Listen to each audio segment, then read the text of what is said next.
Now that I have discussed Marilyn Warren's biography briefly, I would like to talk about feminism and feminist rhetorical theory and how exactly they relate to Marilyn Warren's essay. Um, but in general, feminism is the belief that women should have equal rights to those of men, no matter if we're talking about political, social, intellectual, sexual, or economic rights.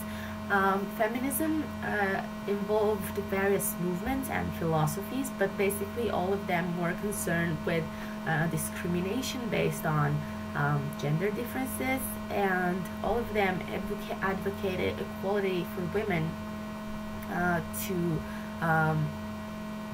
men's rights.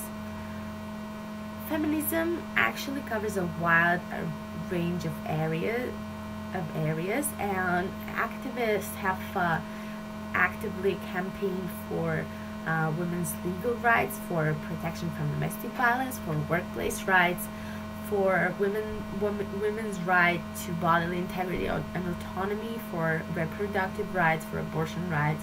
Basically, they fought against any kind of discrimination that may occur due to gender differences. The feminist theory differentiates between three waves of feminism. The first wave of feminism originated with the Women's Rights Convention in Seneca Falls in 1849, where actually women started campaigning actively for their right to vote, and in 1920 they finally gained it. Also, a lot of women's rhetoric at that point of time was directed against the abolitionist movement. But what is interesting is that at that period of time, men abolitionists were actually against females abolitionists. Um, the second wave, the second wave of feminism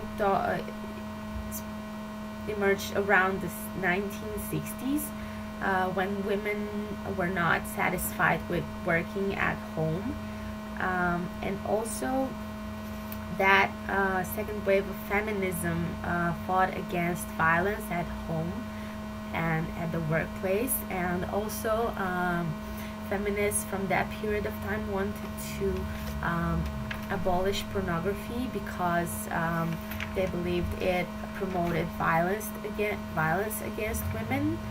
Um, Furthermore, from that period of time, what is important to mention is that reproductive rights were one of the foci of the feminist movement. The third wave of feminism concerned again a wide variety of issues, which included also salary equity with men, childcare, and domestic abuse.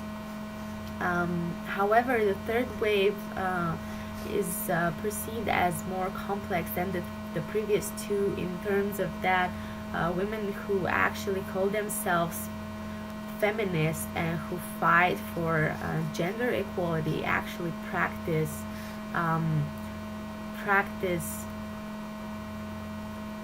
namely those roles against which they're fighting for.